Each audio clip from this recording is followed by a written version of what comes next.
This podcast is a member of the Voices of Wrestling Podcasting Network. Visit voicesofwrestling.com to hear the rest of our great podcasts, as well as show reviews, columns, opinions, and updates across the world of wrestling.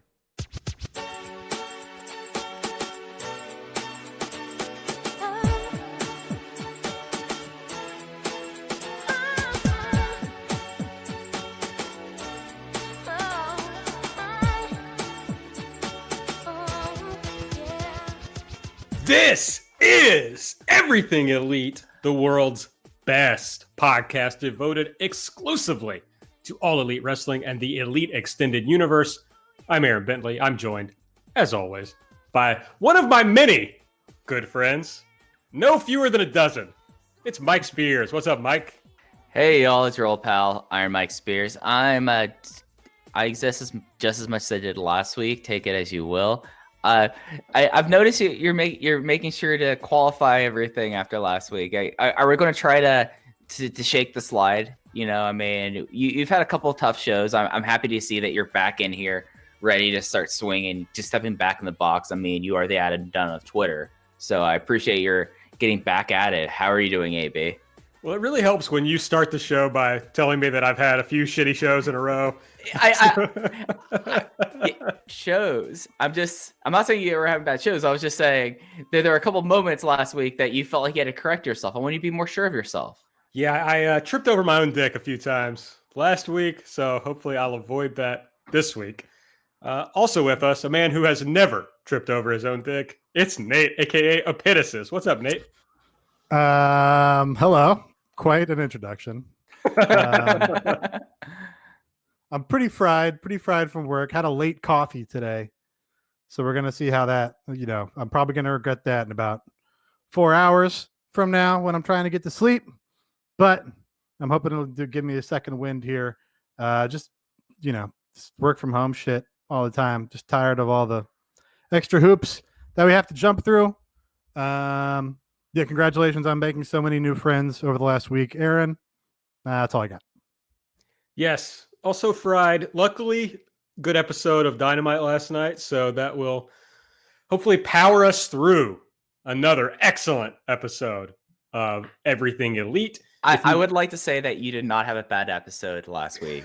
I'm just fucking with you, Mike. Yes, this is what happens when you have two anxious people on the same show, and Nate, who's the even keel, because if one of us says something, we'll immediately think about this like 4 hours later. So make sure I'm trying to get this all off my chest. You know, this is an open circle. I'm sorry, Mike. I knew before. I thought it was going to be funny when I said it, but I knew it was going it's funny. To upset you. Oh, it is funny. I feel bad about it, but this is what we do for content, you know?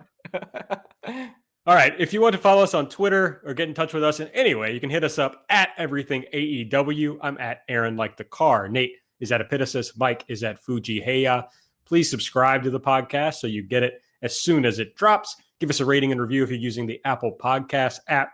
And if you need more Everything Elite, go check out patreon.com/Everything Elite.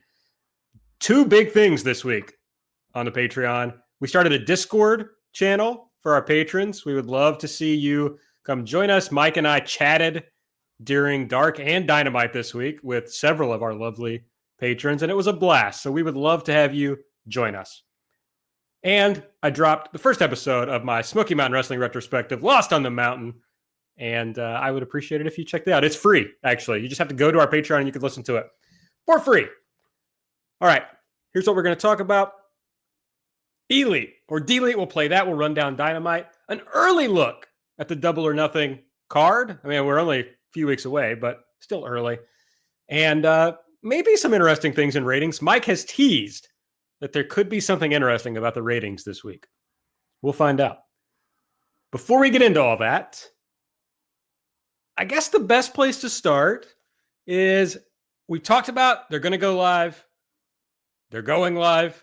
Now we've seen them go live.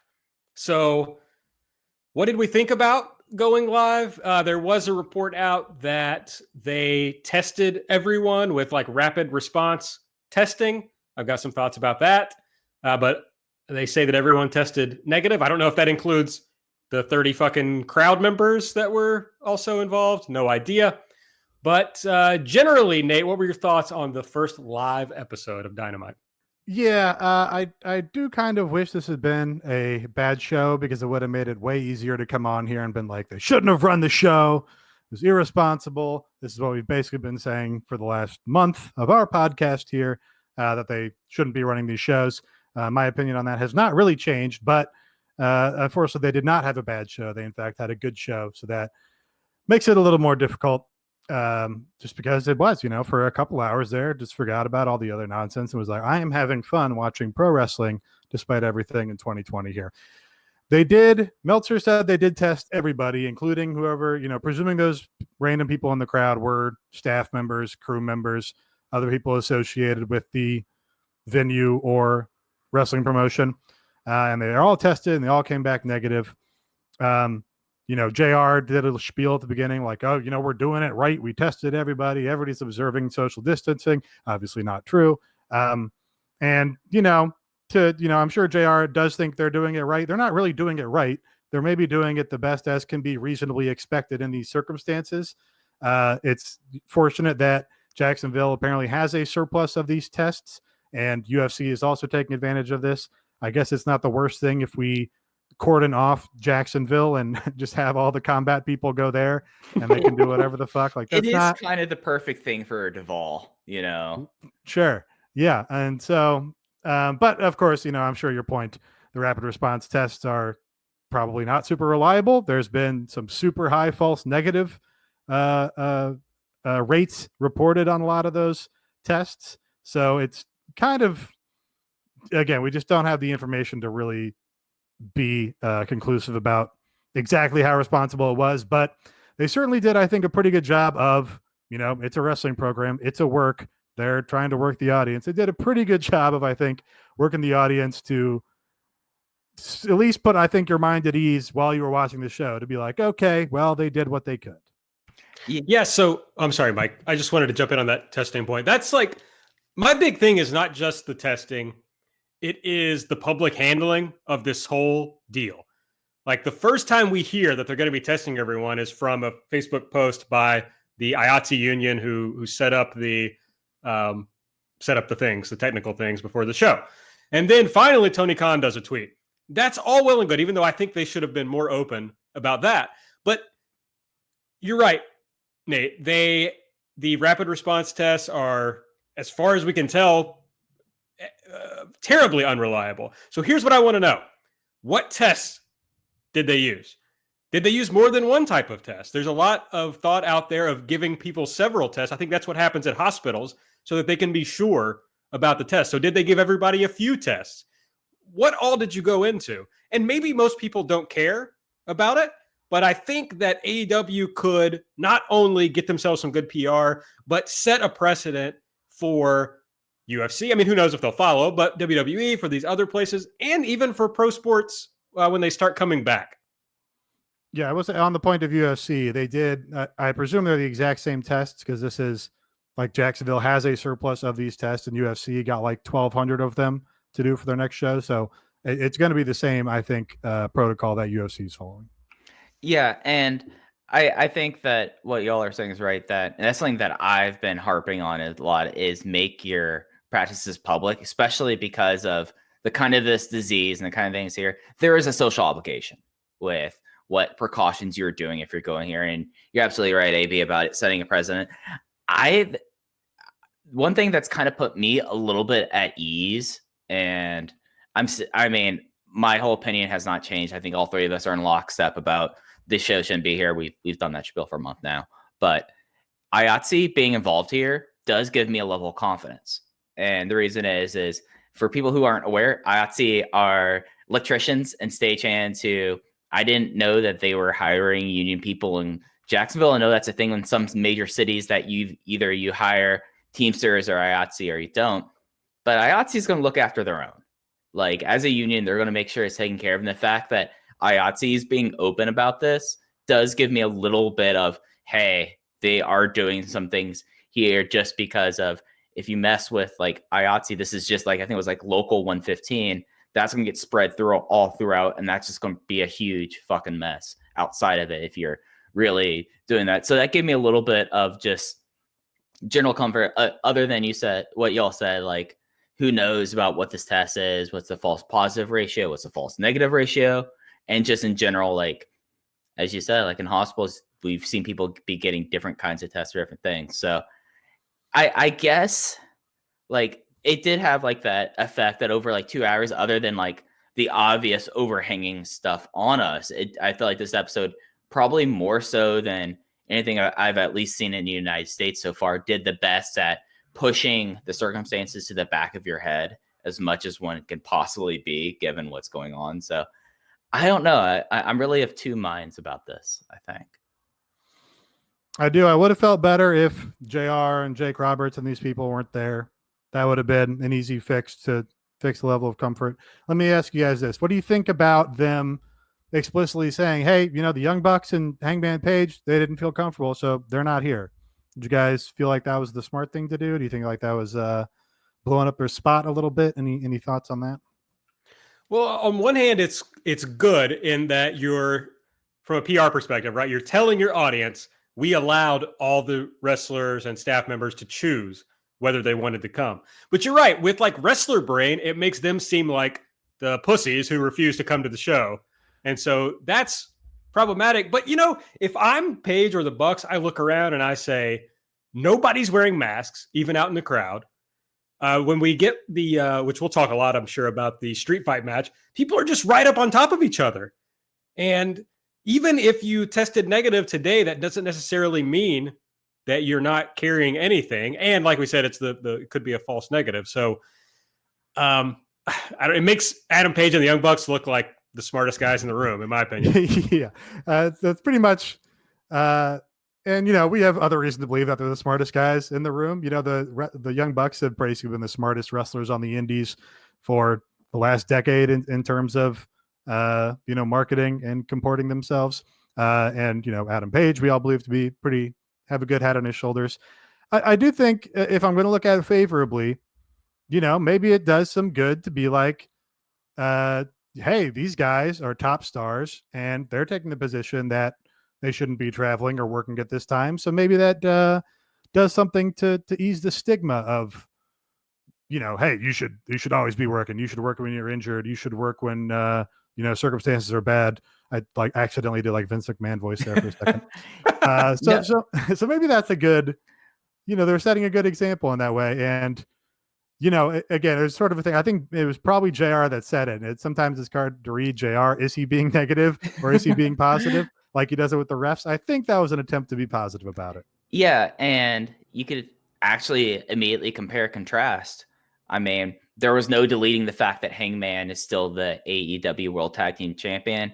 They made reference to that in comparison, and I mean, they brought up the Young Bucks. And of course, another thing about what's really smart about this is Nick has a infant son, and who knows, like the whole situation about like trying to protect an infant during this time. Like I know there's like studies about like children in this, but what about someone who just was born into this? Like how are their immunities doing towards this? But you contrast how AEW was very clear of, hey, these guys, because of social distancing, they are not here. Compare that to how WWE has basically excised Roman Reigns because poor Roman Reigns, unless there's something else going on, I mean, there's no reason in the world why that guy should be leaving his house, until there's maybe he shouldn't be leaving the house until there's a full on vaccine, given like how immune compromised he is. So AEW acknowledges everything, puts it out there and say, hey, these guys are opting not to.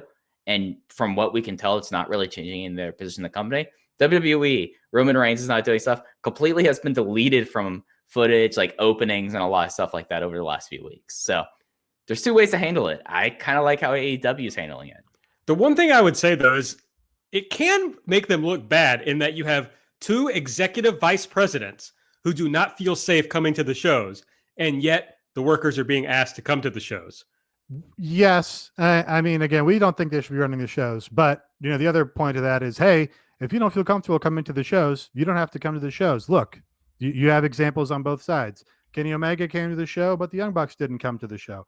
So you can follow the examples of the Young Bucks, who again are executives, and not attend the shows, and that's within your rights to do. So, but really, I think in that circumstance, it's better that they're not there than that they were there. If all the executives were there for the show, then that's going to make the that's going to put more pressure on the lower card workers to be like, well, shit, Kenny's going to be there, Bucks are there, Cody's there. Like, if I'm not there, then that sort of stands out in people's minds or whatever. It'll be interesting to see how Adam Page is handled when he returns. I said this in a DM. It would be the shame of all shames if this is what like derailed Adam Page's momentum, because he was the hottest thing in the American wrestling business, a month and a half ago or whatever. And no matter what, of course, there's going to be like a muting to that, because we're not going to have large crowds, at least for a while. So I just hope when we get back to whatever new normalcy is, that like he can pick up where he left off, because that was the most exciting thing happening in the promotion, I think. All right, let's get into Elite or Delete. Delete! Elite! Delete! Elite! Delete! Elite! Elite! Delete! Elite!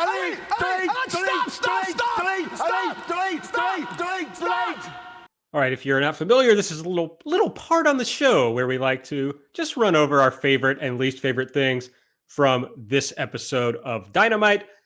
Nate, we will start with you. Your favorite thing, your elite pick of the week. All right, I'm gonna pick the honest one, or the obvious one. I conflate those a lot. The main event, the street fight, the Jacksonville street fight here at the Daly's Place. In particular, want to shout out Sammy Guevara in this match, and of course his golf cart head bump, which became a meme instantaneously and was just a remarkably memorable thing. It's kind of hard in pro wrestling, I think, especially in weekly televised pro wrestling, to have memorable segments on a regular basis, because you can fall into sort of like a formula or sameness or whatever, and it's like, oh well, they're doing another street fight, we did a street fight or a no DQ or a false count anywhere match last week, and we did a ladder match the week before, and blah blah blah. But in this match, they went out and mixed it up and took advantage of the environment and took advantage of the circumstances and made it memorable and exciting and fun. The camera people did tremendous work, especially in that shot of Sammy taking the golf cart bump, like shot it like it was an action movie or something, where they had Sammy running down the barrel at him and the golf cart right behind him. That's of course what makes it a easy meme to make. And I also just want to shout out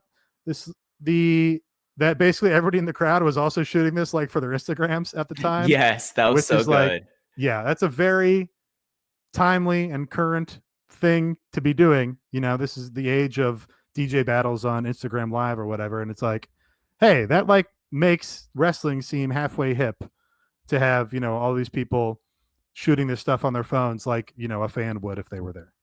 Yeah, and I think that at least out of anything that we've seen over like the last month and a half, this kind of was a way to embrace what is going on around us and not hit us over the head in a way, but adapt like what works, what hasn't worked. We now have almost 2 full months of TV now without live crowds. And it seems like that AEW has learned like, okay, if we do something that's just kind of crazy and involving the environments a lot more, because you contrast this with the AEW men's world title match that was also like the empty arena match that was treated this way.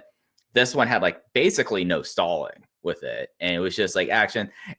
We got to see like the most DDT sides of both Kenny and Sammy. Was Sammy ever in a any everywhere match though? I don't think he was during that time he was there, but I don't believe so. I watched like a couple of Coricans that he was on in DDT. I don't think he got into any of the real out there DDT stuff. Yeah, but definite shouts though to the production crew. I rewatched this match today. One of my favorite things is when Matt Hardy grabbed the golf cart. You could see a grip carrying a light stand over there, like moving the light there, and I caught that in the corner of my eye, and that popped me a bunch. But yeah, no, this was a complete success. And as someone who got why Hardy was hired, but was very apprehensive about Hardy in the promotion, this is like the best use of Matt Hardy, isn't it? I mean, other than like, okay, the costume change stuff, which, is something that got a little long in the tooth, but after like the second one, I was like, oh wait, he's going to come back.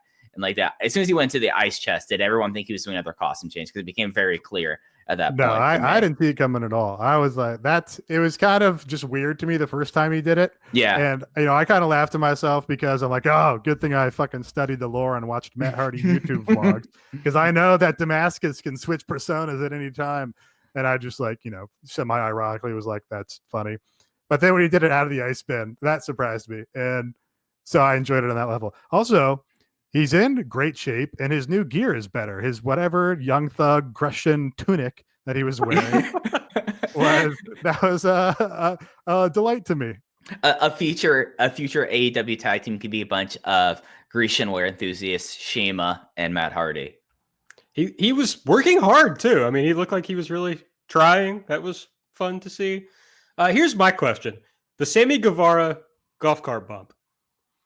A few options here. One, it was one of the greatest bumps of all time. Two, it was one of the greatest shots of all time.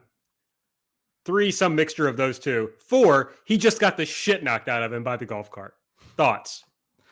I think all of the above is my. Yeah, I mean, yeah. It was a great shot. It was a great bump, and he got the shit knocked out of him. I mean, but I also think he took it relatively smartly. Like, I guess there's a couple other car bumps we can compare this to, right? There's Austin's car bump, which was like a stunt roll, like you would see a stunt man do a bump in a movie or whatever. Like you could tell he was doing a stunt roll on the car and he didn't really get hit by the car. And then there's Sanshiro Takagi's car bump at DDT, right? Where he gets fucking plowed by this thing and is launched like 10 feet. He hits the roof of the car, then flies backwards. Okay, we might be thinking of different ones. He might have done a couple. Yeah. He gets hit by cars a lot. Okay. But I think this is probably the best way you can take it and still make it look really, really good, right? Because he took it on one side where he could sort of control the way that he would spin off the car and like have a plan for that, the golf cart anyway. But still like, laid into it and made a contact where there was a big sound and looked absolutely great on camera. So I think it was a combination of all of it. All right, Mike, your pick. This was like one of my favorite shows that they've done in like the last like 4 months. Like, to be honest, like this show is great, but I'm going to shout out Jon Moxley versus Kazarian because that match ruled. That was a match that very easily could have just been a match where, like, I think earlier in the show, we saw some people who were getting the rust out, and Kazarian had no rust whatsoever. He was with it, and him and Jon Moxley had really good chemistry, and it was like a nice match to have for like Moxley, as they obviously now are setting up Moxley versus Brody Lee at the pay-per-view. That this was another thing of like making sure your world champion is there and that you have him highlighted in a very competitive match. It made someone like Kazarian, who has just been a tag team worker in this promotion, look like, hey, no wonder this guy was one of the first AEW tag team champions. Like, this rules. And it just was like, this was one that like Moxley since like COVID-19, this was easily my favorite match of his, and kind of did a lot in my mind, at least, to like rebuild him after the wet fart of the empty arena match. Yeah, I think for me, and unless there's an obvious one I'm forgetting, I think this was like Moxley's best straight ahead competitive singles match on television. Because I guess the other comparison point is his match with Sammy. And well, no, I guess Darby. I was thinking of his other ones more as like squashes, but I guess the Darby match was not quite a squash, even though it was a pretty dominant win by Moxley. This was better than that, though. I don't think this was better than that, but I think this was a more competitive match. Like, they gave Kaz more in this, but it didn't feel like, oh, they're just giving him a bunch because they need to burn more TV time. It just felt like, oh, okay, this is an honest competitive match here. And, might have been a first time match. So that's kind of neat also. I don't know if these guys ever crossed paths before Moxley signed. But yeah, no, this exceeded my expectations. Yeah, I love this. It was almost like that it exceeded my expectations, probably made it even better than maybe it would have been otherwise. Expectations are important. That's right. I basically never like a Kazarian singles match, and Mox, just down on after the Hager match. And it's like, well, what is this going to be like? And about a few minutes through it, we were chatting on Discord, and I'm like, wait, is this like really fucking good? And everyone agreed that it was. I was like, okay, I must be right. Shockingly. And so I just love this. So good on them for having a really good match. I guess it's my turn to pick. Here's my pick. Dark Order, baby. The Dark Order, elite, as always. Again, this was another great main event beatdown angle from the Dark Order, which I was grateful for to see history repeat itself. I'm a little skeptical of the Mox Brody Lee feud. We'll see about that. But this was a great angle that really built up, because when I saw it starting to happen, I was like, I don't know about this, like Mox and Brody Lee. But the angle got me pretty well into it. So that's my pick. I guess like my hesitance about this is it's pretty clear to me that Moxley shouldn't be losing the title. And now you have someone like Brody who they have had a crystallized vision from day one, crystallized vision from day one. They've made a big deal of the fact that he's been beating everyone. Like I think they said last time, they said it was all of his matches were under 10 accumulated minutes. So like he's squashing dudes left and right, and he's going to lose. Like I would think, at least my read of the situation is that Moxley should win this match and go on there. Then it's like, okay, what are you doing now with Brody Lee here? Like after he loses and in a match that's going to have to be a lot longer than what it was before. And is this going to lessen Brody Lee in a lot of people's minds? Or what would happen if you continually had Brody Lee just crush people? There was a whole thing with them and his SCU before everything. And that's what I thought was going to happen. I thought this was going to be like, oh, we're restarting SCU versus Dark Order again. Okay. So I did have like a legitimate like shock for a second, and then took a step back. And the more I've thought about it, the more I'm interested in this match, because these are guys that obviously have had a lot of ring time together between WWE. They were with each other in Dragon Gate USA, but I don't know necessarily if they had many matches against each other. So it's going to be interesting, and especially as the pay-per-view main event will be an interesting scenario to see. Like with all of this, is this going to be enough to sell a show in a time period where we'll see?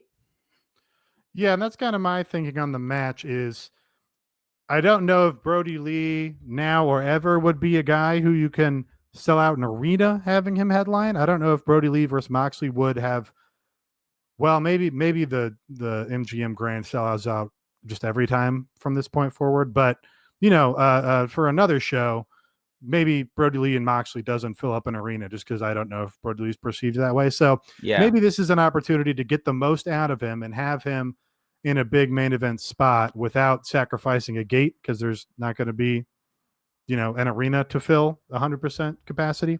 But the angle was good.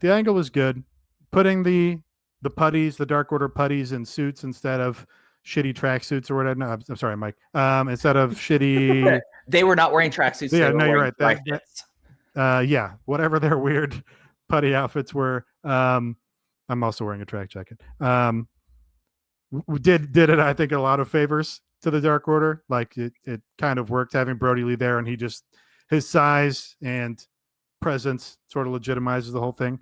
And I'm also kind of okay with him losing. I'm fine with him losing. I don't think he's going to be a mainline top singles guy in this company. He's going to be a guy they can elevate for title shots probably, but I don't know that he's going to be carrying the company like a Jericho or a Moxley or a Omega or one of those guys. So, legitimize him a bit, give him a title shot, have him on top in that position, and then, continue to use the numbers of the Dark Order as their calling card and have him backing up the Super Smash Brothers, etc.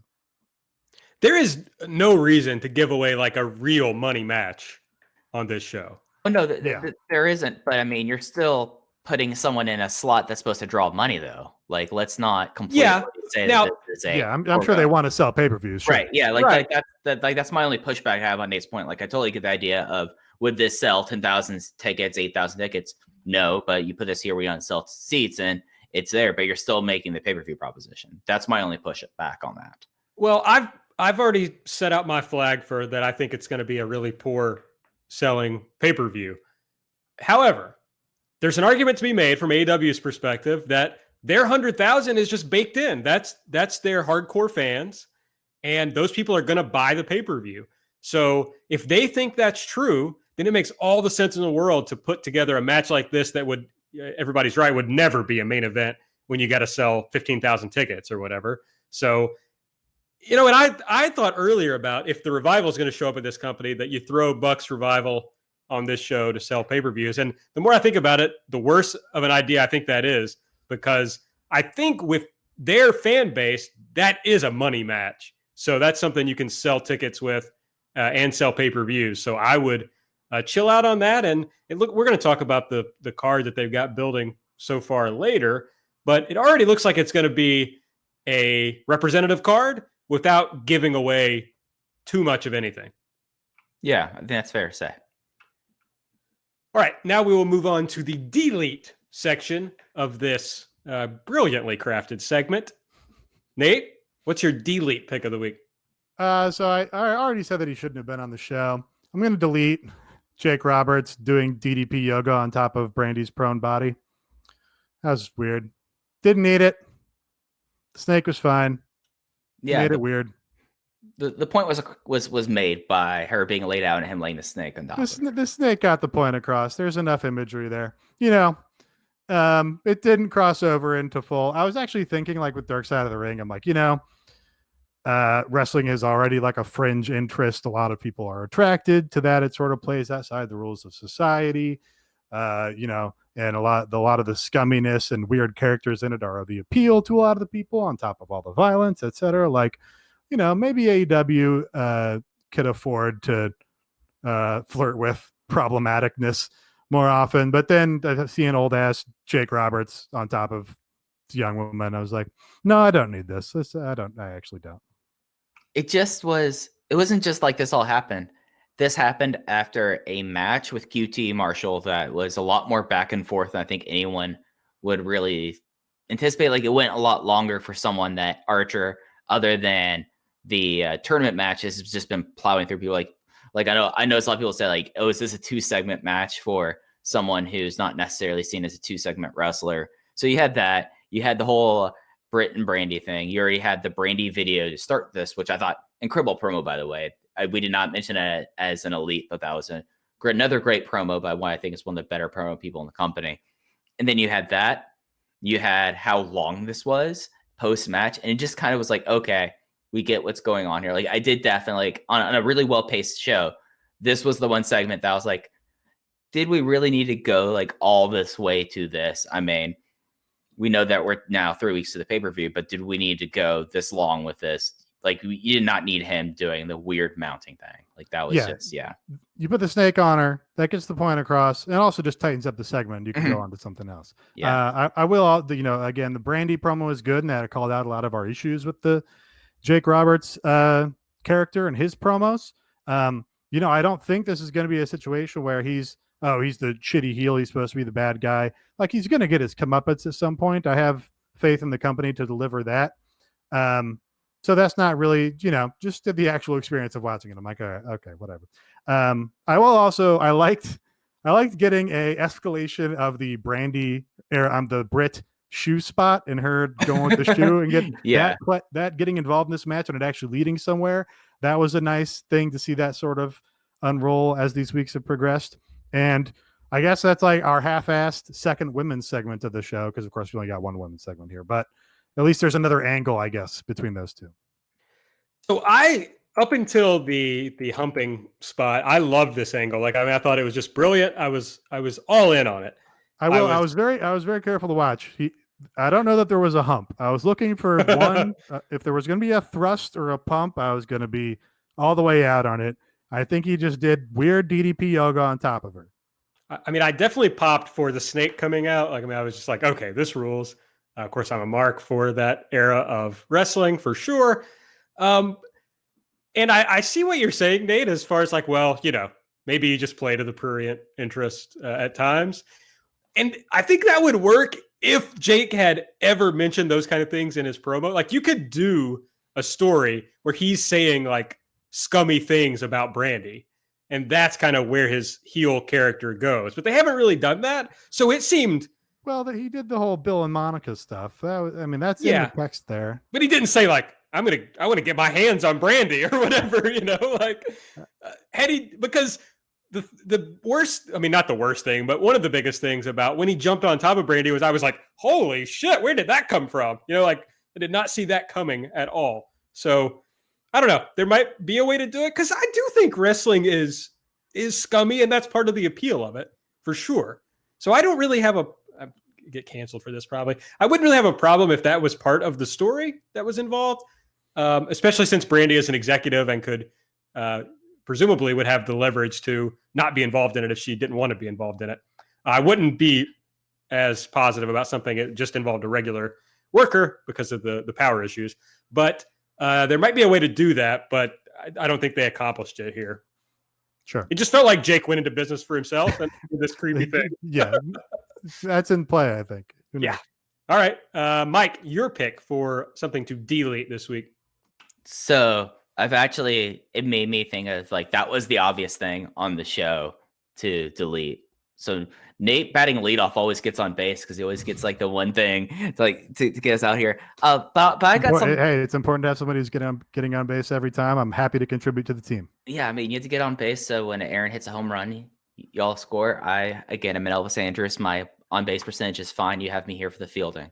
But I may strike out, just to be clear. Just to be clear. This is a me thing. And when they've had stuff like this in the past, we've actually, funny enough, Brandy has made note of it and made kind of a joke about it. And my thing was continuity, especially in the fact that we had MJF promo, Sean Spears promo, or commercial break, Sean Spears promo, Sean Spears MJF stand up with Tony Schiavone. Sean Spears, because of how drastic he looks when he's clean shaven versus his having stubble or facial hair, was just something that I was like, guys, you couldn't have been like, which also I know that with everything, like you're supposed to have clear facial hair if you're having on a facial mask for like especially if you have one of those deals, but it's just something you're like, guys, really, this is one of those things that is completely it drives me insane. It's like, so he had the sit down promo with all his Philips Hue light bulbs, Wi-Fi light bulbs, providing the idea of, oh wait, we have cool lighting now that we can control things with our phones now, which whatever. But he had his full beard there. It was talking about Cody and Dustin in a really good promo, like a solid promo for him. And then we had the stand up, completely clean shaven. His skin, he looks like he's not been outside for weeks. And it just was something that's like, continuity, guys. You got to get your continuity right about little things, especially on something that's so obvious that you're like that. So that really bothered me on the show. And on a show that, again, Nate had the easy one. Now Bentley and I are really having to kind of pull something out of our asses here. So yeah, guys, continuity. You're doing it live now. You can't just have stuff like that. Oh, I've got an easy one. This hurts. It hurts me to do it, but I'm going to do it. I'm going to cancel. I'm sorry, I'm going to delete. I'm not canceling anyone. I'm going to delete Tony fucking Khan. You're deleted, Tony Khan. Oh. You're deleted. And here's why, and it relates to the show. Nate already mentioned that we got a half-ass second women's issue here. We only got one women's match, the Nyla squash, which was a good one. Great to see Nyla again. But now we have learned from Tony Khan's own fingertips that he is the main booker. He's controlling everything that comes on television. So we know for sure that Tony Khan is the one who's deciding not to put more women's segments on these shows. That when Kenny had more power related to the women's division is when we were getting more women's segments long ago. We see Kenny, openly complaining that he basically has no say in the women's division anymore. So Tony, whoever summarizes this and hands it over to Tony, puts it on Tony's desk on the plane to London, just highlight for me, buddy, women's wrestling. It's not just that it's important because of all the societal reasons it's important, but it's good. And there's a way that you can stand out from American wrestling because WWE has always done a shitty job of dealing with women's wrestling. They had like a tiny moment in time where they did a good job with women's wrestling. I don't watch it, but I'm sure it's back to bad again. Do good. There are women you can get who are fun to watch. Even in these times, you can do something interesting. Britt has become very good, even though I talked a lot of shit about her over the years. I don't know about years, but months of doing this podcast. So you got plenty of stuff to do. Do it and stop fucking around. That's it. That was great. I scooped you both on your deletes this week. You did. Nice. You I'm did. fucking peaking too high right now. Well, I also, I've given Joey Janela a lot of shit on the show before, so I wanted to let him off the hook. Well, I That mean, was good, yeah. we're still blocked, I think. So Yeah. So it's fine. Okay. That's elite or delete. Let's talk about ratings. So AEW comes in a little bump. They're back. They're kind of going up and down here. They're back up 732,000, 12th in the demo, a 0.28. NXT also up. They've basically both done one number, then went down, and then went back to the same number in the third week. So they're up to 663, 33rd in the demo with a 0.18. yeah, this is Plateau Town. I've talked about it for a couple of weeks. This is the best that AEW has done in Plateau Town. This is their best demo since April 1st, and really since things were going. It's worth noting that we're reaching a point in the TV season, which is summer is always kind of a day or a period of the year where this is why people talk about like the mid-season replacing summer replacements, because you're just not going to get as many viewers. But given what's all going on here, it can get kind of wild now. Survivor is ending next week. NASCAR is coming back next week. They're coming down to my country. They're going to race Darlington next Wednesday, and then Masked Singer is going to end soon. So there's been some TV erosion. There might continue to be TV erosion. It's worth noting that 0.28 for AEW would have been was the same, at least to the 100th point, as the number 7 cable program. So that's pretty solid. It's another point of my demo corner that it's no longer a game. It's kind of just me just finding weird facts. So it's not really a game. I shouldn't call it a game. It is AEW and NXT were based. Not a game. Not a game. It's not a game. No. Talking about segments. Segments. Yeah. We're talking about segments, not a game. Not a game. It's not a game here. That we're here with facts. I come here with data. Get your games out of here. We're talking about hard numbers here. The segments that we go out and die for. Absolutely, yeah. This isn't practice either. There you go. You got it. Oh no, I got it immediately, and I was trying to see how long. This is the anniversary of that segment. That's of course why it was in. Well, if you're listening to this today, it is. Of course, if you're listening to this tomorrow, which is Friday, then yesterday was the anniversary. That's right. If you're listening to this on Saturday, the anniversary was 2 days ago. Right. Thank you. So I've talked about plateaus, talking about demos, and about things that have kind of developed here. Something that I've noticed that AEW really did well on, that NXT is still doing decent at, but if you look deeper into the breakdowns, it's really bad for them, is men 18 to 34 and men 12 to 34. AEW got a 0.39 there.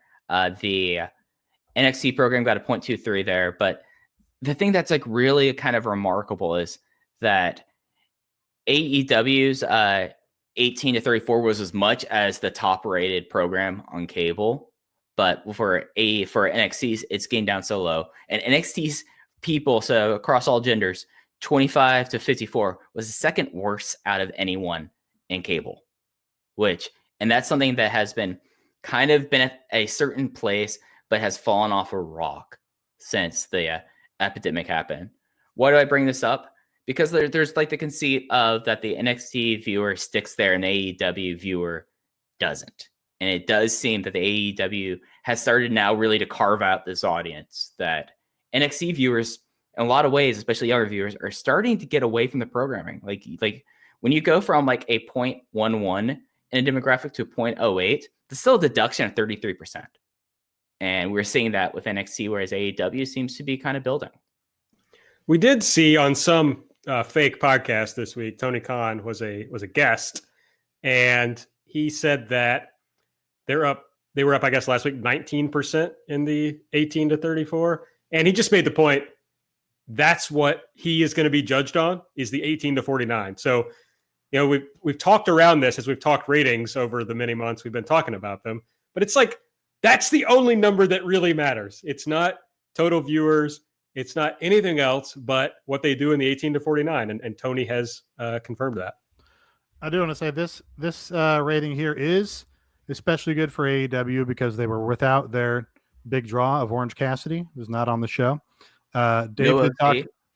Dave did talk about the quarter hours from last week and said that the Best Friends versus Kip and Penelope and Basement Uncle Jimmy Havoc segment did really well on that show. And he went through it and he's like, well, this is another week where the feud between these teams has done an especially good quarter hour. And, I think it might be Orange Cassidy. He has not deduced the top secret YouTube data that, of course, Raul helped us out with. That does show that Orange Cassidy's a big draw. So there's still the possibility for Dave that it just might be that Penelope's so hot that she's a big draw, which is very funny to hear him talk about that or talk around that. He's like, well, I don't think it's Kip and I don't think it's Jimmy, but this Penelope, I don't know. There might be something there to eyeballs. And I recommend that to anyone who doesn't listen. All right, let's run down Dynamite. So we started out with a video recap, basically of Lance Archer's run through the TNT Championship tournament up to the finals. Basically, in a lot of ways, that was the big story surrounding this whole episode, was the build of the Cody versus Archer match for Double or Nothing. And so this went right into Cody defeating Joey Janela with a Crossroads. The funny thing was that on the Discord, I was asking everyone if they thought Cody was phasing out the Crossroads because he had been winning with other moves, or he'd been needing like 4 of them to beat people, and then he just beat Joey Janela with fucking 1 Crossroads.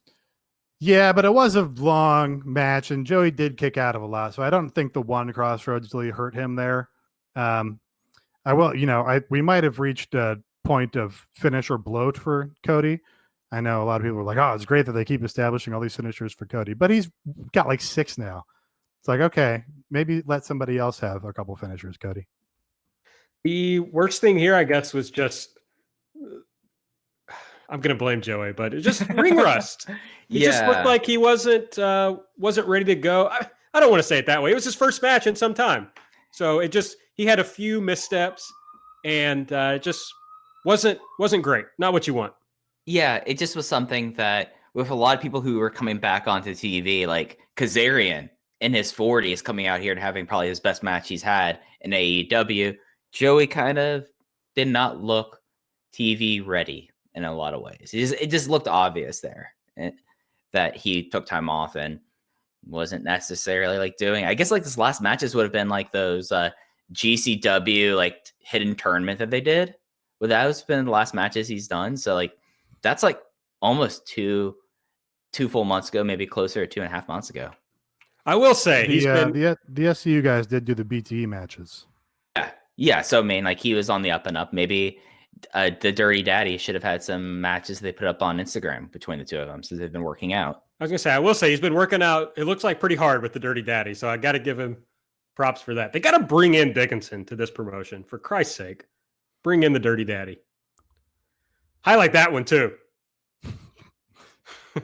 We got a Nyla Rose video recapping her win over Riho, basically just completely reestablishing her, in case you've forgotten about her, and reestablishing the entire women's division.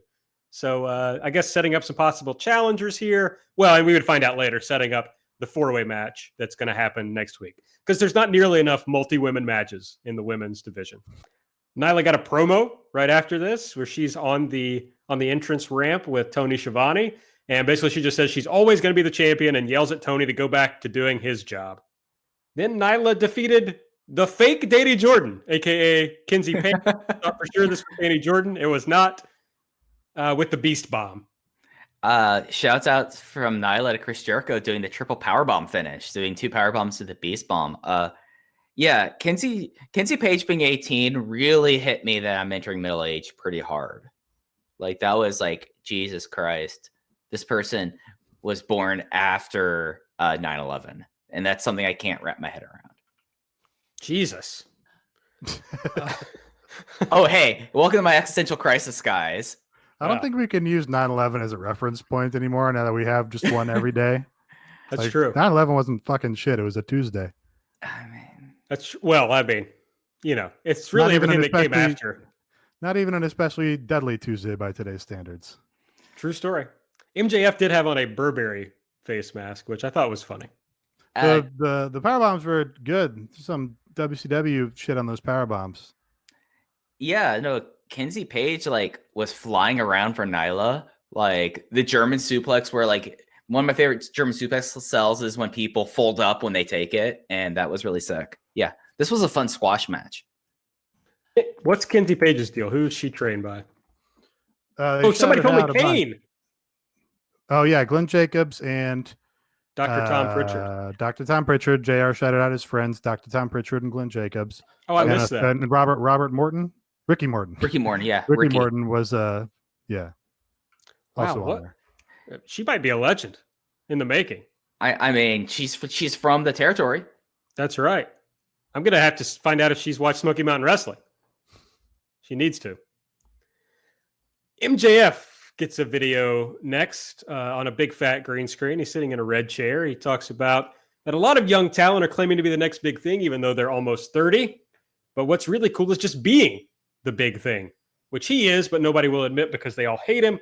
So they move the goalposts and start comparing him to legends because they're insecure, and this kid took their spot. But this kid is a prodigy, bell to bell, he says, and is going to be a champion before anyone blinks because he's something wrestling has never seen. And then somebody comes through in socks and switches out the red chair for a throne. It's the little things. Why does the guy have socks on? So you don't hear clump, clump, clump on a set. But it looks like he's wearing fucking socks. I'm wearing socks. I hated that. Yeah, but you're also not on television. It's true. Yeah. Socks are good. I'm pro sock. I'm anti barefoot. Wow, bold stance. Yeah, I'm going there. This might be a strikeout right here or a walk. All right. And a lot of videos on this show. Sean Spears video up next. It's hard to do back-to-back videos. Yeah, like that was the thing that like also frustrated me about Sean Spears' beard. Like you had them back-to-back, like space them out a little bit. I maybe would not have noticed as much. Yeah, Sean Spears. The videos and beard don't bother me at all. Maybe because they're close to vlogs. I'm just like, yeah, play another video. What the fuck? Why not? Sean Spears is talking about Dustin getting his ass kicked by Lance Archer. He blames Cody. He talks about how he has a younger brother. He would always protect him. Cody could have protected him, but he chose not to because he's selfish. Or maybe it's because he thinks he alone can carry on the Rhodes legacy. So I thought this was like a pretty effective promo from Sean Spears, but it's like, to what end? We've already done this. Yeah, no, that's kind of why I liked it. I like that this character just he's going to have a grudge against Cody Rhodes forever, and he's not going to let that go. And he's going to keep making it an issue on television. And I don't know if they go back to this, but it also is, it's just like, oh yeah, every heel is feuding with Cody. If you're a heel, then you hate Cody, and they're all going to take shots at him whenever they can. And that amused me. Yeah. I heard from, he was talking about brothers. He talked about his brother. I heard from my brother today about this promo, and we had a question that I feel like we should ask here. Do we think we're going to get like the second Spears brother as a tag team partner for him? Like, unless the storyline is completely dead and we're forgetting that he wanted a tag team partner. He talked about how he would protect his little brother, and he's been looking for a tag team partner. Could totally like go get his long lost brother out there, and now we have Spears and Spears the tag team. Credit to Drew Spears for that idea. Okay, you hit Spears overload there at the end. Do we know if his little brother wrestles? No idea. So it could be a fake brother. That's right. He could have just made it up. Lance Von Erich's back, baby. I'm gonna Google Sean Spears family. I already typed in Sean Spears' brother. What'd you find? Not shit so far. Well, guys, his real last name. He's not a real Spears to begin with. No, he's an Arneal, of course. Mm-hmm. I know, but you would think they would just, that would be somewhere on the internet. Or, guys, this is how I announced I've been hired by AEW as a professional wrestler. Hey, you want this? This dude fucking debuted before the last girl, Kenzie Page, was born. Before 9/11? Is that what you're saying? Yeah.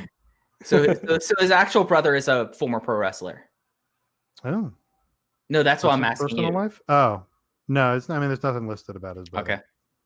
Oh, it's Sean Spears, debuted in 2001. Yeah. Yes. Jesus. He's been around a long time. I think I said that both. That was my reaction to both. He debuted when I was in high school. 2001. That's crazy. He's been around a long time. I mean, maybe we're looking at the Sean Spears thing all wrong. Okay. Maybe it's like good on you, Sean Spears. You grinded it out for all these years. You're like the fucking what's the guy from Rounders? The KGB. No, they're like the mentor character, the John Turturro character. You know, God. you grinded it out on your leather ass for all these years, and now you're on national television pretty much every week. Like, good for Sean Spears. We should celebrate Sean Spears. Remember when he had that crazy video on a road to that was like him working out and then like the sports car on top of a parking building? Yeah, and he fucking rules. I mean, he's bad, but he rules. Yeah, this is I don't, he's getting paid to do what he loves. He's on television. He's got the THQ video game money. He's got a attractive wife. He doesn't also need us to put him over for that. Like, he can suffer having us complain about his Ohio Valley wrestling ass matches. That's fair, but and he should be able to sleep well at night knowing the rest of that. But this was a good promo. I'm going to give him credit for that. It was a good promo, and it's funny to me if this just happens forever and he just hates Cody forever. That would be good, actually. I like this idea. It's like Cody's going into the AEW Hall of Fame in 25 years' time, and Sean Spears comes out and brains him with a chair, and he's like, "You're not done yet, you son of a bitch." 60-year-old Sean Spears. They're destined to do this forever. Then we had Tony Schiavone with MJF and Sean Spears. MJF, in a roundabout way, I believe, announces he's going to wrestle next week on Dynamite. I think he is, yeah. Yep. Yeah. He tells Sean Spears that he's the bravest man in the world for telling the truth about Cody. I also like that we have this MJF, Sean Spears synergy around there saying, actually, Cody is a bad person. That's a fun little thing for them to be together on. Sean also says that he's seen every 30 for 30, and MJF's comeback is the best sports comeback in history. The segment ends when Tony Schiavone announces that MJF will take on Jungle Boy at Double or Nothing, and MJF loses his mind. I think MJF calls him the American sociopath. Is that what he said? I missed that. Yes, sociopath. Yeah, that was funny to me. I was like, okay, yeah.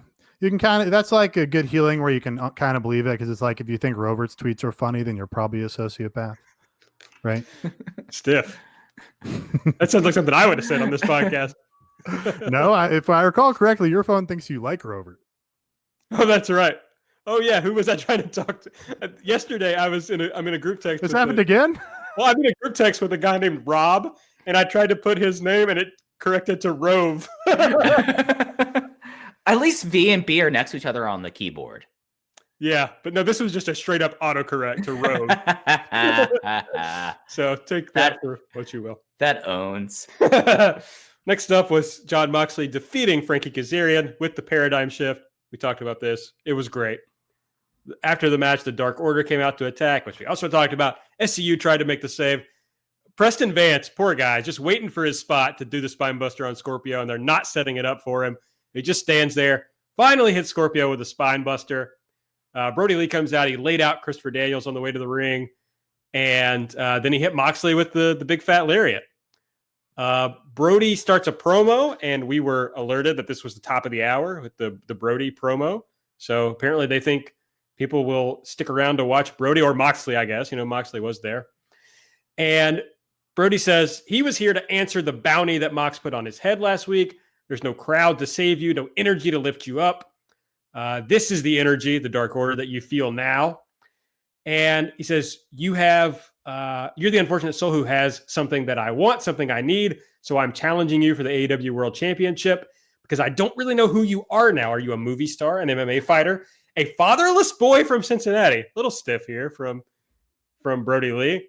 He says, answer my challenge or we will make you. Mox grabs the mic and in his classic Mox way, he says, dude, all you had to do was ask. Real Keanu Reeves vibes in Mox sometimes. Yeah. I see that with that line.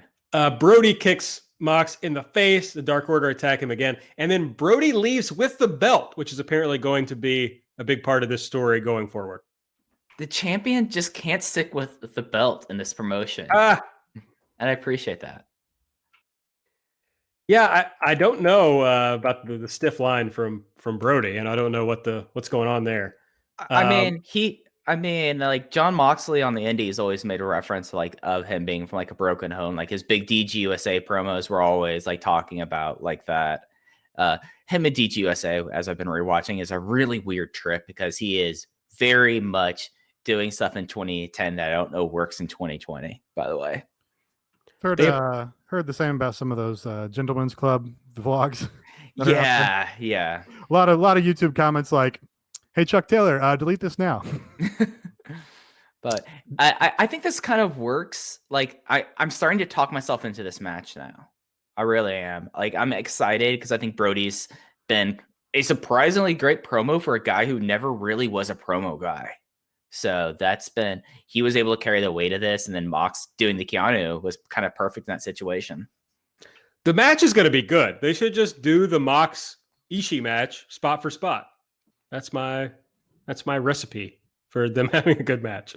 I think it'll be good. Brody is going to want to show off. I mean, he's going to want to be like, look, when I don't have any chains on me, this is what I can do. So I think it'll be good. Apparently they had a shitty match in CCW in 2011. I saw some clips of that going around today. Yeah. I don't think they ever crossed paths in Dragon Gate USA, though, even though they were around the same time. The fatherless line did strike me as probably a callback to something.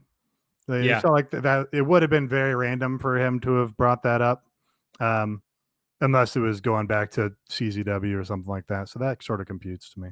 All right. Did you guys think, where are you now on the is Mox going too silly? Was this line too silly? No, didn't strike me as silly, really. No, fit his character. Just look this up.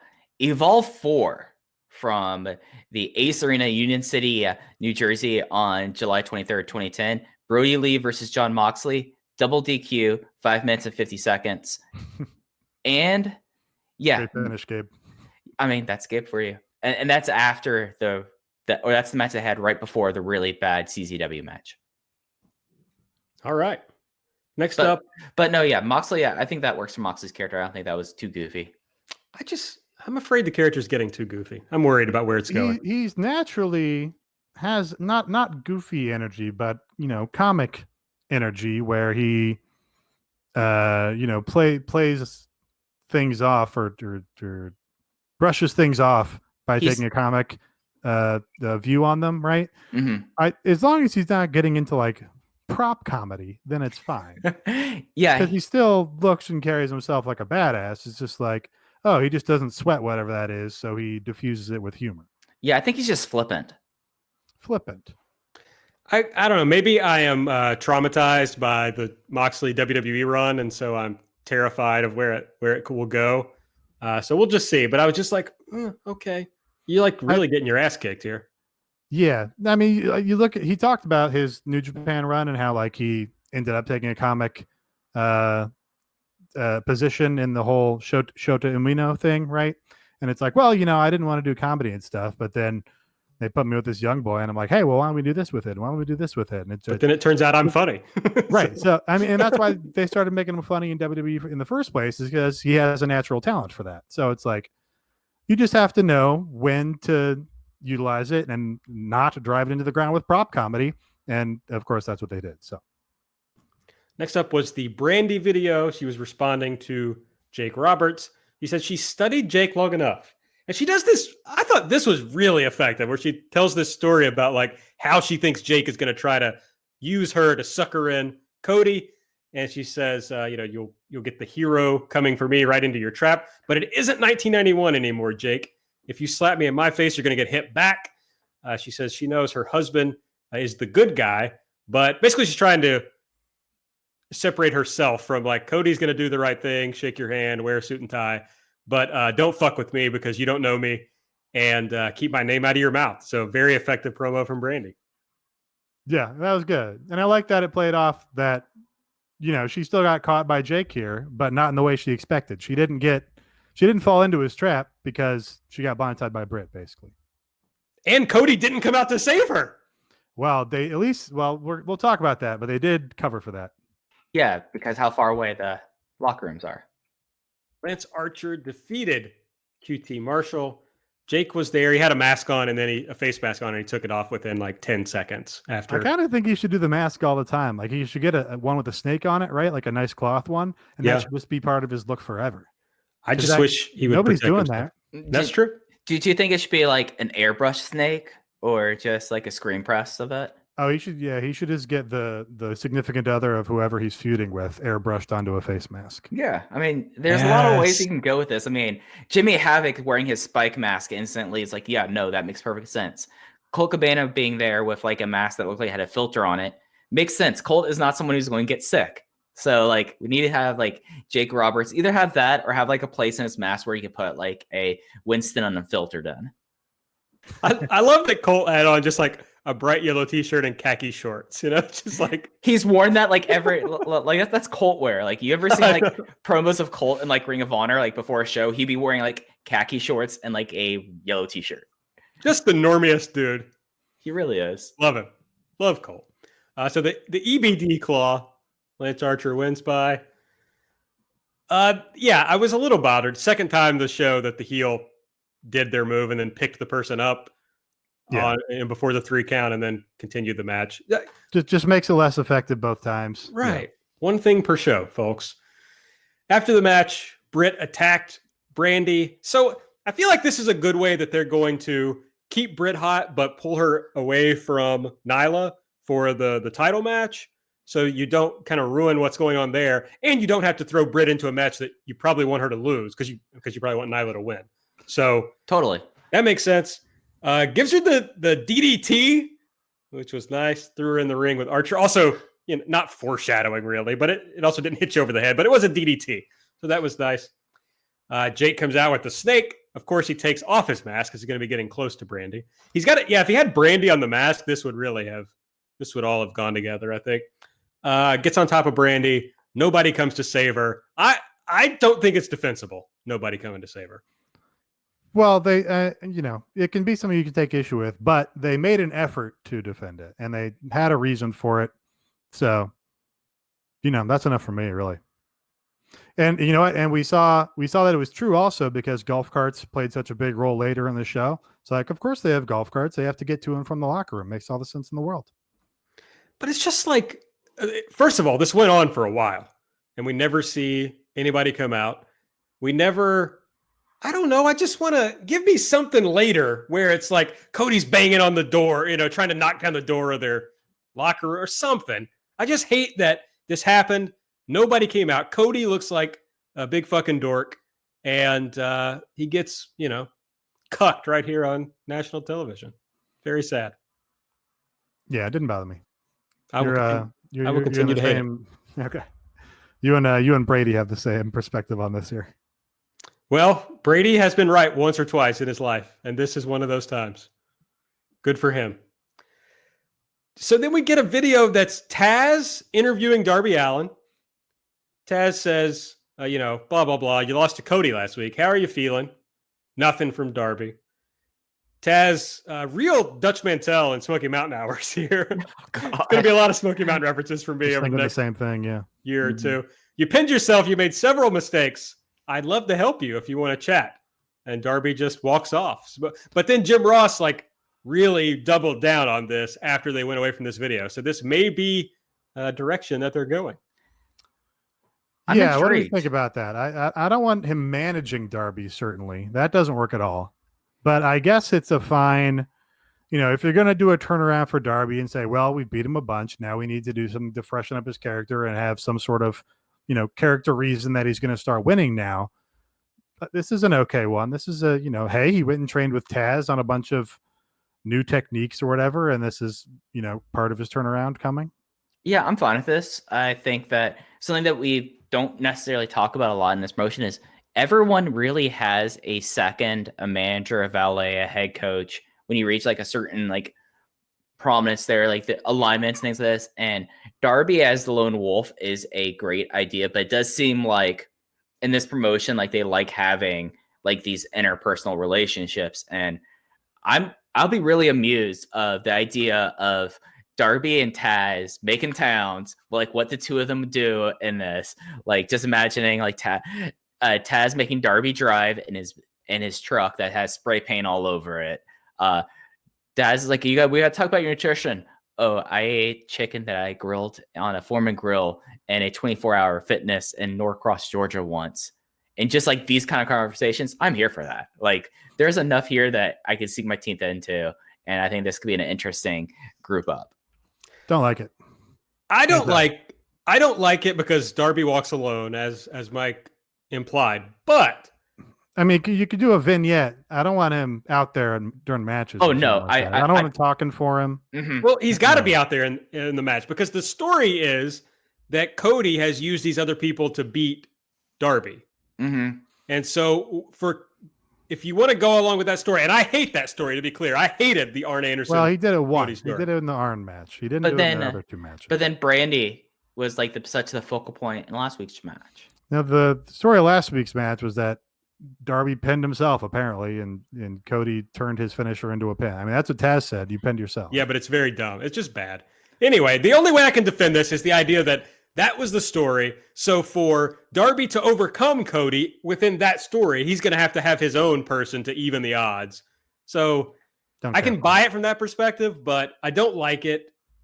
Darby is just, he walks alone, man. He's his own guy. Main event time. We talked about this. Kenny Omega and Matt Hardy defeated Chris Jericho. No. Oh, sorry. I wrote that before the match and then I never changed it. Sorry, everybody. I had who I thought was going to win. Oh, well, it's also on me because I was the one who proofread these and posted these earlier. Yeah, thanks, Mike. Way to go, guys. Come on. You both dropped the ball. And Sammy Guevara defeated Kenny Omega and Matt Hardy. Jericho pinned Omega with the Judas effect. Protecting Matt Hardy there. Yeah. Fucked up, right? I mean, in fairness, they beat the shit out of Omega before this finish. Yeah. All of the inner circle beat him up pretty bad. Yeah, and they've shown in the past that Kenny Omega is especially susceptible to the Judas effect. So that's true. That's true.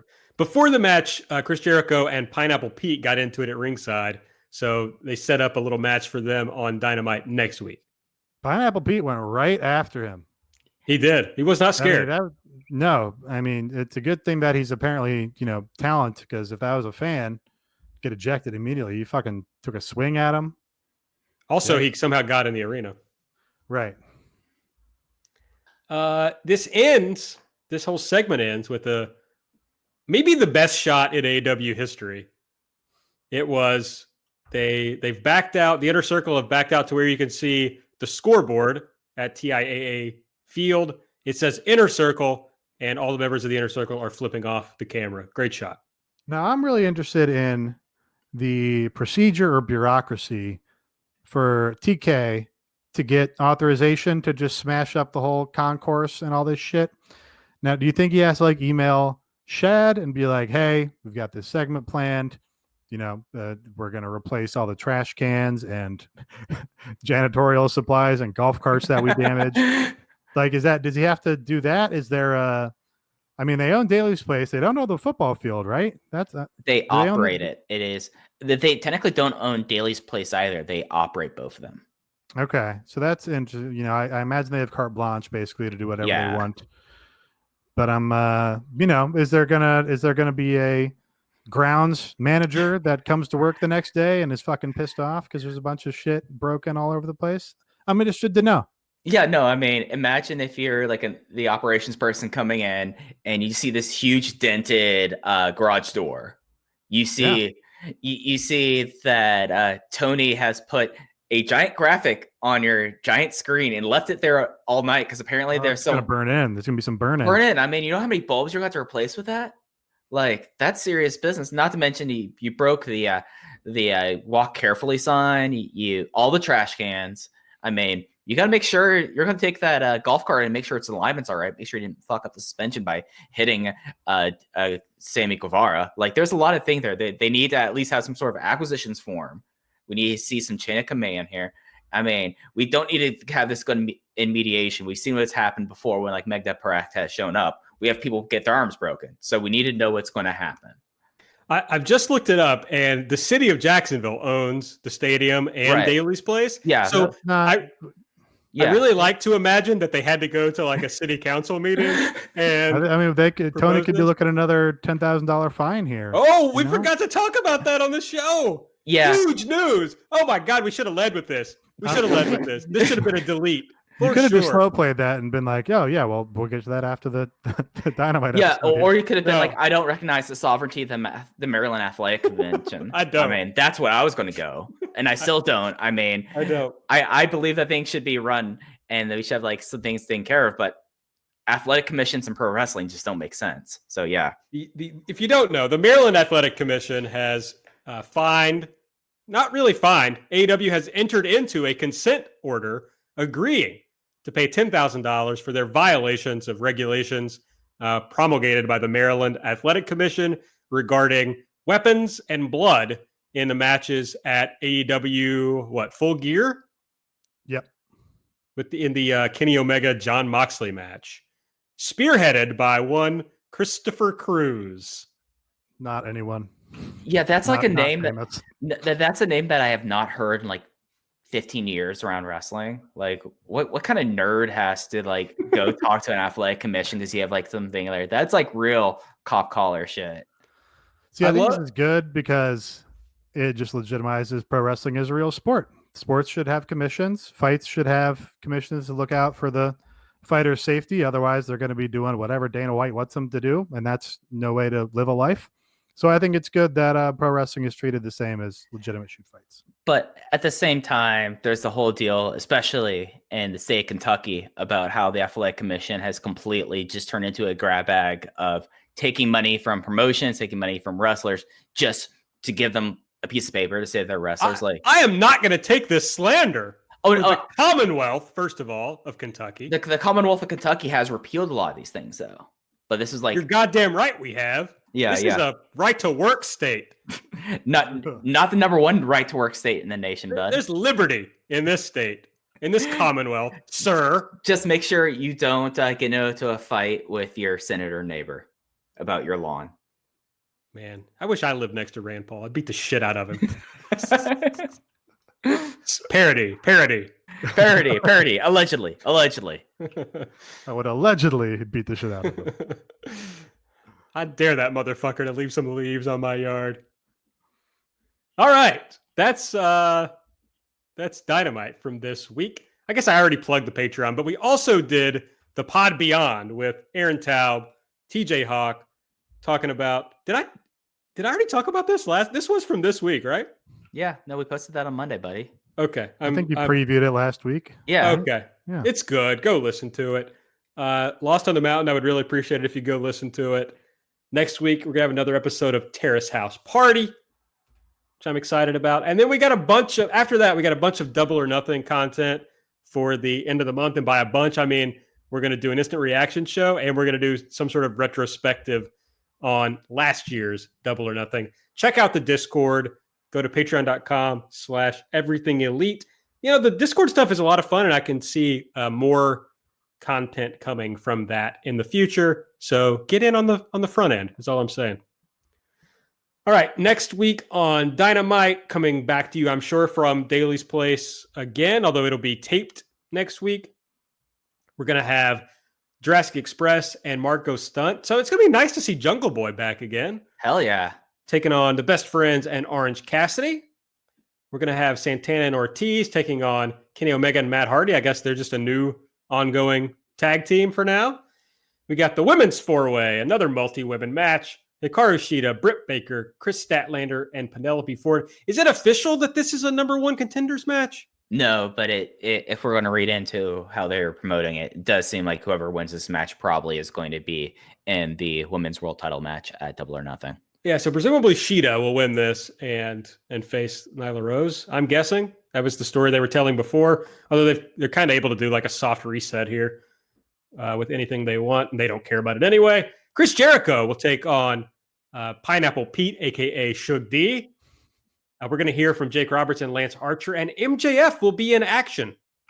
Got a loaded show. It's going to be interesting because I would assume that like we knew all the stuff that was happening for next week because it's being taped now. I'm interested to see like how much do we know next week leading into the 20th. Probably a lot, if I had to guess, but we will see. We'll talk about it on AEW Light on the Patreon. Mike and I'll talk about that. Nate, who is also on AEW Light, will talk about all the vlog content. So I guess BTE survived after episode 200. Yeah, They what they did is the next week they did episode 201. So and then just it continued forthwith from there. Okay, but my point is, on your recap of episode 200, you said that they implied maybe that the show was ending, as they did on episode 100. Yeah, pretty much right out of the Hollywood Handbook thing, where they're just like, yeah, this is the last episode. We're done. I'm fucking tired of this. Yeah, they appear to be about every 100 episodes or so. They kind of tease ending it. I don't know why that was so funny to me, but it was. We also have an early card for Double or Nothing. Here's what we know so far. The men's world title will be Jon Moxley defending against Brody Lee. Of course, the TNT championship will be decided at Double or Nothing, with Cody taking on Lance Archer. We're going to have a casino ladder match for the AEW, for an AEW title shot. I would like to retroactively remove my delete. I'm deleting this match. Yeah, this fucking sucks. You can't do a ladder match with no fans. Come on. Yeah, I mean, that's NXT shit. That's NXT shit. Keep on doing the everywhere match. Do an everywhere match where if you get pinned, you're eliminated. The last person standing gets the title shot. Make a new thing. It's also just like, I assume wrestling already hurts worse when there's no fans because there's less adrenaline. But now you got to do fucking ladder bumps. I believe Mayu explicitly said that on the No Fan show for starting. Mm-hmm. She did. So now you got to do a ladder bump with no fans? Yeah. Yeah, it's actually, I kind of approached talking about that last week, but it almost crosses over into like sad. Yeah. Right? Oh, entirely. Yeah. When you have just extremely gruesome bumps. Now, granted, no fans is sort of relative because they had a shitload of people out here for this show. So, oh yeah, they're going to have a good number of people in the crowd. Obviously, they've proven that already. So, I don't know. I mean, there's no laws in Florida, so no, I assume you can just do whatever you want there. Southeast. Yeah. I mean, they used to pay you to kill boa pythons. So I mean, they say that DeSantis said maybe a quarter capacity. Maybe they feel like we could pick 1,000 people to be in the crowd. They should have a casino boa python killing race where they start the clock and whichever team kills as many boa pythons or the most boa pythons wins the title shot. So yeah, the thing is that you never hear of people killing like hundreds of boa pythons whenever they do these things. Speak for yourself, Mike. How many people... I often hear about people killing hundreds of boa pythons. But during like the Florida contest where like you get paid by the state of Florida to kill invasive species, like they said like the most one was like 30 last year. Allegedly. So that's it for everything boa pythons this week as we run down this year's WrestleMania of boa pythons. I don't know. I got nowhere to go. Jungle Boy versus MJF is also going to be on Double or Nothing. So, 3-4 more matches, I imagine we'll get. If they do a buy-in for this show, that's going to be sad also. I'm fine with a buy-in. What's sad about a buy-in? I don't know. Doing a pre-show for no fans seems like even sadder. Well, it's for the wrestlers. It's for the digital audience. I know, but you just feel bad for the workers. I mean, again, there's going to be just as many people in the building as there were tonight, so doesn't bother me. Ladder match is a little iffy. It's a little NXT, but cool. Yeah. Anything else, guys, before we get out of here? Anything else to talk about? Haven't gotten any iTunes reviews in quite a long time. What's that about? So, folks, if you enjoy the show at all, go on the iTunes. Everything Elite, dedicated feed there. Leave us a 5-star review. Write something nice in the comments to make us feel better about ourselves. Mostly Aaron, because Mike's been burying him now for a couple weeks in a row. So that'd be a great boon to his spirits. And again, if you put something funny in there, then we'll talk about it on the show, whatever it may be. Yeah, I mean, that's for sure true. What was I thinking about? I was going to ask you what you've been listening to lately, but I had some sort of tag for it. Oh, well, if you're listening to this on Friday, the new Jason Isbell album is available at independent record stores nationwide. You have to wait another week to buy it elsewhere. But you can go buy it at independent record stores. Do you have a referrer code you'd like to use where you get a little piece of the action on that? No, buddy. You just go to your local independent record store, or there's a lot who are selling them online. You can just get it online. They'll ship it to you. I'm going to be at 11 a.m. I'm going to be at my local record store, Guest Room Records, here in Louisville. Yikes. And I'll be calling them and doing curbside delivery. So Okay, it's not bad. May 29th, new Lady Gaga album comes out with the big Blackpink collaboration. So everybody mark your calendars for that. Mike, there's also a upcoming album Blackpink for comeback. Uh, you? That's June. Yeah. music coming out for me. Nothing I could think of. I think Anamataguchi has an album that I have a pre-order out on that I should be getting sometime in the future. Yukika put out her first cover coming up for her next one. Yukika is a city pop style K-pop star who put out a great track last year called Neon, and she's going for a full-length album sometime this year. It was her birthday today. Happy birthday, birthday. Yukika. Yes. Might have to send a tweet to the SD account. What you guys been listening to lately? What kind of music is really getting you through these times? I haven't been great about music. I sort of go through sprees where it's all music or all podcasts, and kind of in a podcast loop at the moment. I don't know. Nothing hit me from last week's, new releases. Yeah. Just skipped out on the Drake entirely. Went like 2 tracks. It was like, no. I'm looking at what my most recent thing is I've listened to on Spotify. It was my daily mix right now has this really cool Swedish dream pop band called Posiljonen. And I've been listening to a lot of them, Wyoke and TTNG, along with some Chai. Have you ever heard of Chai before? Tea. No. I like I've heard of Chai Tea for sure. Oh no, this is like a Japanese punk band. That's really cool. It's spelled like Chai Tea. They've been on some there's been TV shows that have had Chai on their show. I'm trying to think of what TV show I saw recently that had Chai on it, but it's a all-female women's dance punk band from Nagoya, Japan, and it's really interesting. Yeah, no, they're a very infectious and happy kind of dance punk band, and it's kind of a nice thing to listen to. So if you've not listened to Chai, I highly recommend it. They had an album out last year called Punk. I've been listening to a lot. I don't know if you would like this or not, Nate. Not sure. Ultra Club 4K is the name of the album.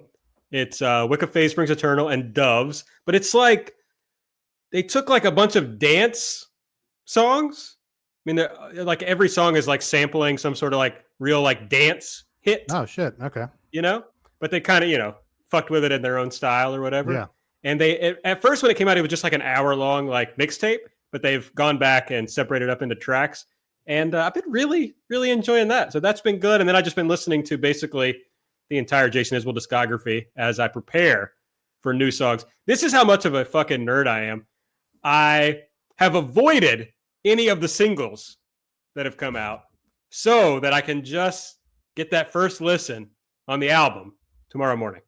I respect that. I mean, when the new Tycho came out last year, I avoided the pre-release stuff until I could listen to it all completely. So I get that. I respect that. I love albums. I'm an album guy.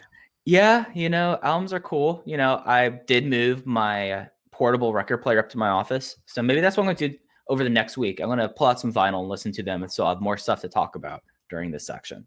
All right. This will definitely be an ongoing segment. I'm sure of that. If you want to tell us what you've been listening to, you can follow us on Twitter at EverythingAEW. I'm Aaron Like the Car. Nate is at Epitasis. Mike is at Fuji Heya. And if you're a patron, go into our Discord and let's talk about music. During this podcast recording, we've been talking about dads that AEW should bring in, that they need some more old guys who just kick the shit out of people. And so who could they bring in? So you can join that discussion in the Discord, subscribe, rate, and review, as Nate said, and go check out patreon.com/everythingelite for a little extra AEW or EE content. That's it for Mike, for Nate. I'm Aaron. We'll see you next time.